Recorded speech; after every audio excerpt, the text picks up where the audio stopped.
Well, welcome back to the Strategic Growth Podcast. Today we're going to tease out how to use social analytics during a crisis. Ooh.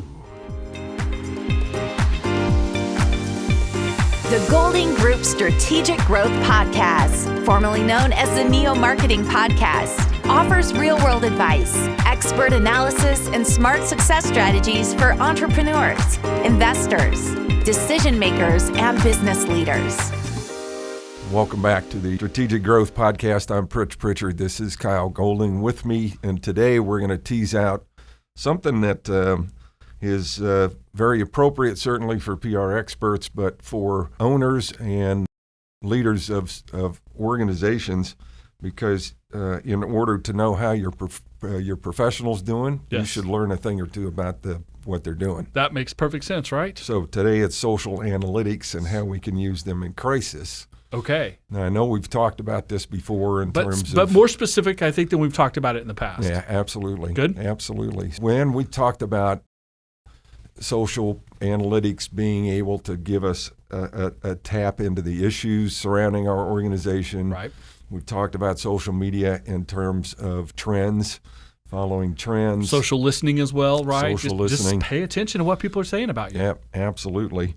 Well, I think the other piece that social media provides us, particularly in time of crisis, is understanding who's creating the content. Okay. Right? I mean, if it's a one-person deal, you have less to worry about.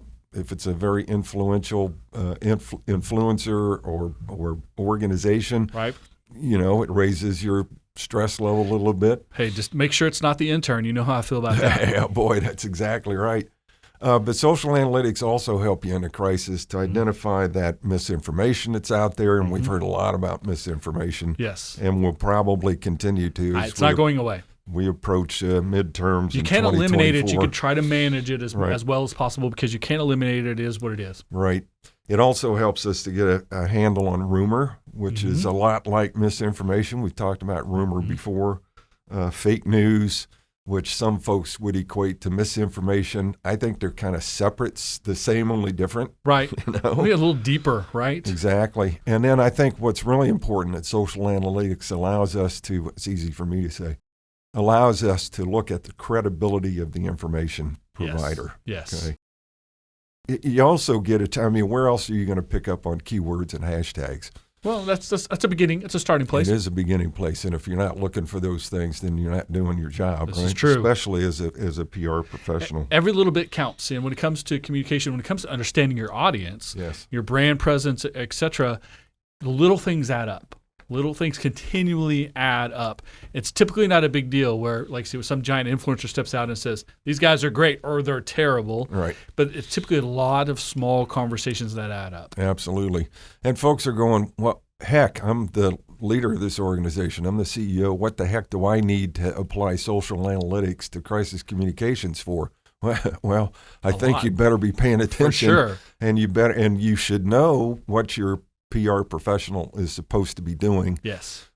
You don't have to know how to do it, but you do have to know what they're doing. And as the PR professional, it's your job to educate and engage your leadership team. Absolutely. From everyone above you in the chain, for everyone to understand the value of what you're providing them, how you're going about it, and for you as the executioner, as a practitioner, to be executing for the vision and for the true north and for the goals and mission of the organization. Absolutely. Absolutely. And I did want to, I thought about this podcast and should I be addressing the PR professionals or should I be addressing the CEOs? Well, I think the PR professionals will pull something from this, but I'm really aiming at helping the CEO understand what's going on. Yeah. Right.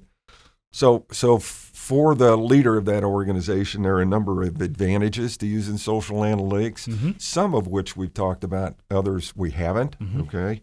Obviously, it alerts you to events as they happen. Right. So. And probably the number one asset of social media is the timeliness. Absolutely. And that also gives you the ability to react faster. Yes. And we all know speed is an issue. It is. Especially in crisis communication. If you're too slow or too fast, right. You're going to have trouble. Exactly. And our mantra is 1 hour. 1 hour. Right. Keeps it relevant, but it allows your choir to jump in. Use every bit of that hour. Social analytics also allows your response to be a little bit more efficient. We've all seen situations where an organization who is embroiled in a crisis will say something and it's totally off kilter, right, off script, irrelevant, or just plain harmful. And typically more reactionary than thought out. And exactly. Tone deaf, I think, is what I was looking for. Sure. And that happens because, one, you're trying too fast, but two, you don't understand the situation completely. And it also goes back to those small things. If you don't take the time to comb over the details, sometimes it's a phrase or even a single word in a statement that can make the whole thing 180 of what you anticipated it being. Absolutely. Don't hang yourself on using the wrong vocabulary or the wrong colloquialisms or jargon, etc. Right. Exactly. I think the more you can understand a situation, the more you can understand your audience, the more effective your response is going to be. 100%. Right? Absolutely. So, and then and we don't think about this all the time, but it gives you social analytics give you the ability to gather other information that would otherwise be impossible. Yes. For instance, the presence of crowdsourced photos and video. Okay, the news organizations are out there and they're looking for that stuff. Yep. Everybody wants the witness/victim, right? But there are also your choirs out there, and your choir wants to help, and so sometimes they do provide that crowdsourced information that's valuable to your pen, and it helps you understand the impact of those photos and videos. You know, these days they say video or didn't happen. Right. And that's positive and negative. Right. So, maybe you're trying to say it wasn't as bad as people think, and the video could prove that to be true, or could prove you to be 100% in the wrong. Exactly. So, and you also have to assume there is video. Yep, absolutely.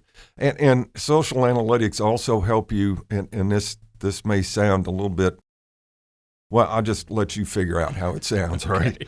But channels and the reach of information. And you can't find that unless you're analyzing the social environment, the social side of this thing. True. Right? And you can't wait till the crisis happens to put your toe into each of the channels, the platforms, build your audience, etc.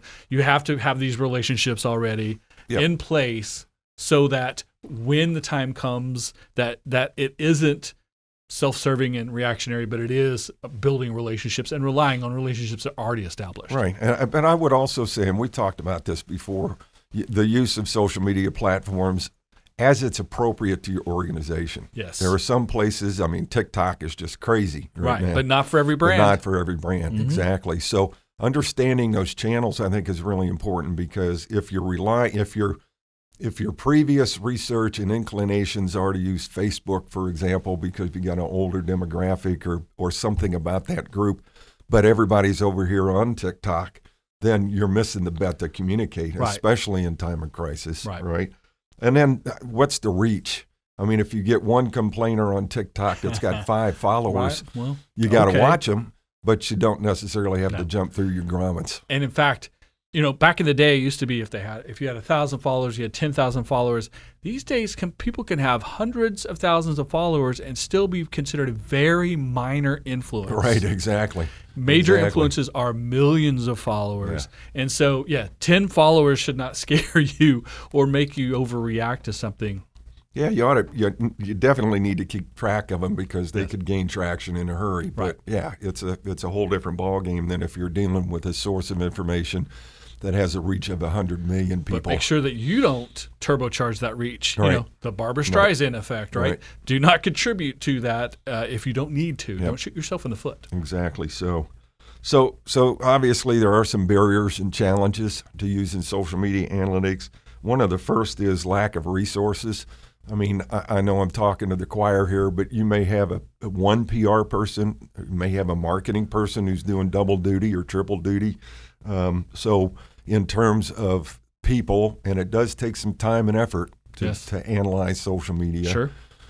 So one of the restrictions or barriers to fully utilizing that is the resource, time, manpower, people power. Which is why you can't overreact to every little thing. Exactly. You have to marshal those efforts. Yeah, and you have to be considerate about everything Right. that you're doing. That's lack of guidelines. I mean, the organization itself may not have guidelines for the use of social media. So, I mean, how do you know if this is working or not working? I mean, so lack, and then hierarchical organizational structures. Easy to say. Say that three times. That's a fast. big word. That's Yeah. a $6 word. The top-down, organization-driven, ordered approach to doing business is not going to be helpful in this case. That is a barrier to using social media. This is where protocols are so important. Absolutely. Empower your employees to do the right thing. Yep, absolutely. And there are legal issues. How do you collect the information? What do you do once you've collected it? What are the storage limitations of that? Because we all know that social can eat up bandwidth like Certainly. crazy. Yeah. So that's an obstacle or challenge, I guess. I used to say we didn't have any problems in public relations. We had opportunities and challenges. That's a good way. That's a good theory and a good attitude. Maybe not very practical, but a good attitude. One of my colleagues pointed out, no, Pritch, sometimes you got to fix stuff. And so there is that. And sometimes those issues are your issue. So you need to step up and take the ownership of and do better. And sometimes they're not. They're fake news that you have to prove is fake and not something that you did in mistake. Right. And I think this is a barrier that we don't often think about, but it's the velocity and the volume of social media. Yeah. I mean, it comes at you so fast. Right. This is why we've kind of refined and defined that 1 hour. Because it does come so fast and voluminous. Oh my gosh! But sometimes it also comes so fast and it passes so fast, and before anyone notices, it is gone as quickly as it came. We do have short memories. Too fast. Yes. That's exactly right. And then lastly, we talked a little bit about the human resources involved in that, but there are financial resources that are involved in social analytics. Some of the tools are free. The best tools, cost you something. So you got to be willing to pony up a little bit to use that tool. But it has to be relative to your overall communication budget, marketing, advertising, etc., and the value of your company. How valuable is your brand? Right. If your brand is that valuable, it's worth making these efforts and spending that budget. And we'll put this list in the notes, but I came across 16 different resources currently available for social media analytics, and I'm not expecting, nor am I suggesting that anybody go out and use all 16 of these tools. No, that's not necessary. You don't have enough time, right? Find the one or two that make sense for you that fit your scenario. Yeah, I mean, something as simple as Hootsuite can give you that kind of an overview and shout out. Then you guys owe us anyway. So that's part of it. So gleaned from other pundits who've talked about and thought about this subject. I've got a list here of some best practices for using social. Place, always the best place to start is best practices. That's why they're called best practices. Best practices. So number one, and this shouldn't be a surprise to anybody who's been paying attention to this podcast for a while, and that is set smart social media analytics. Smart goals, S-M-A-R-T. S-M-A-R-T, that's right. It's specific, measurable, achievable, relevant, and with a time frame. There you go. Okay.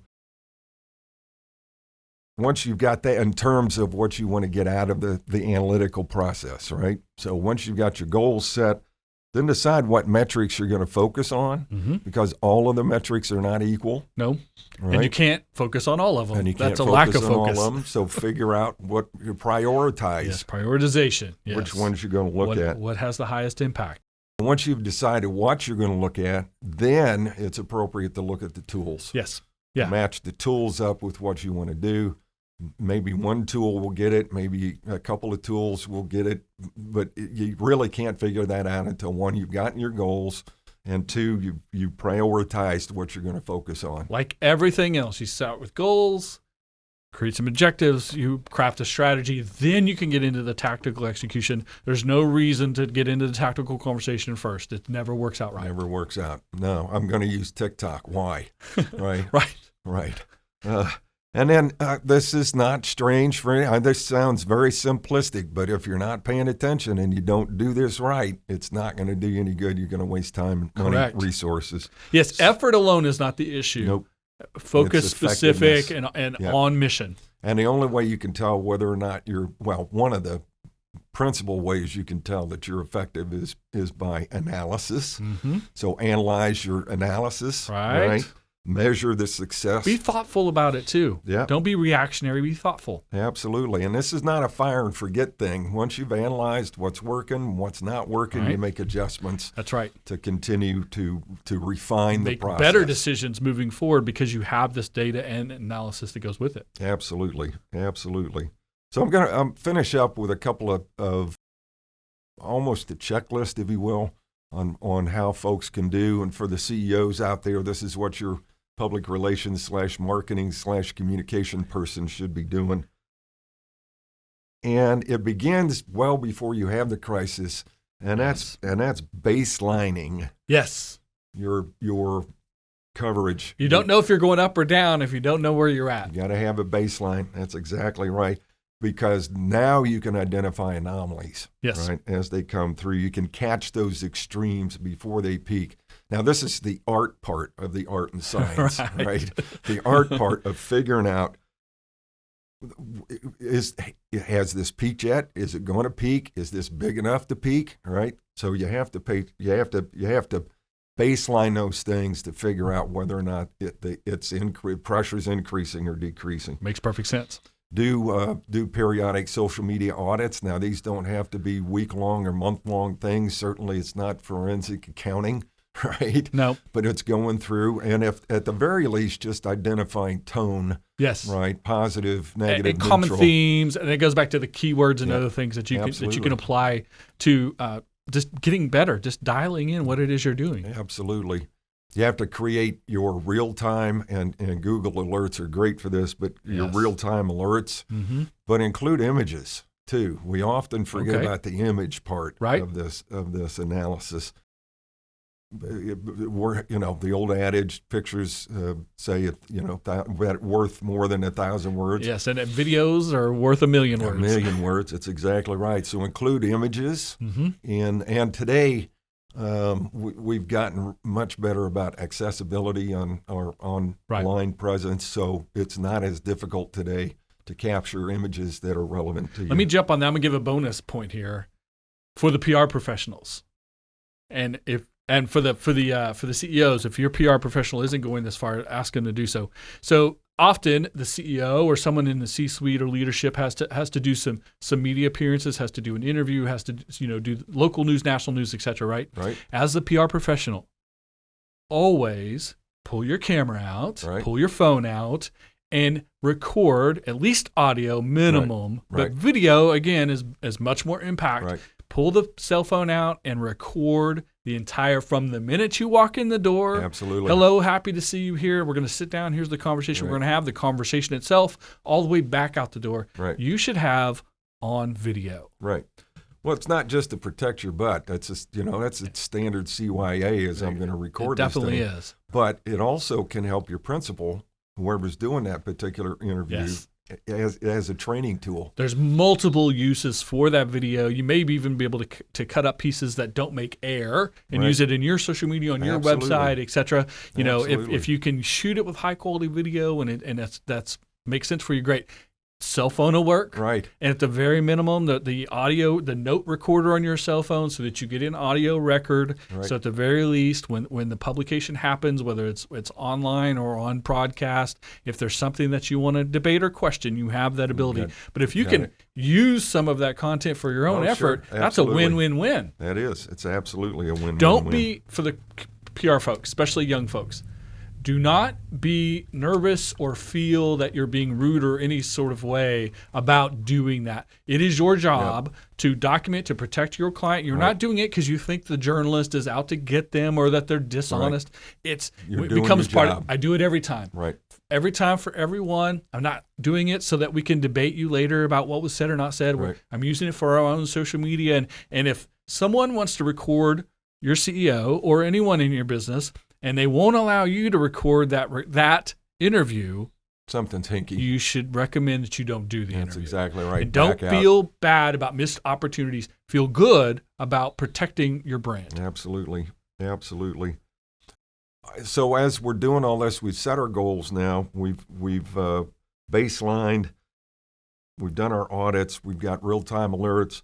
So what we're striving for is to uncover what's driving stakeholder concerns. This is the principal reason for social media analytics in a crisis. The better we understand, the better we can do something positive about it. Absolutely. And where we're able to. And sometimes it's not necessarily the direct result of making it through the crisis, but it's something that you uncovered about your stakeholders' concerns that you didn't know before, so you can avoid the crisis the next time. Absolutely. I think it's important to, now this is definitely for the professionals, but CEOs, listen up, because this is a human resource element. You've got to assign key roles to key players. Yep. Okay. If you've got a one-person shop, heck, you don't have to be a PR, marketing, or advertising communications executive to audit or monitor social media.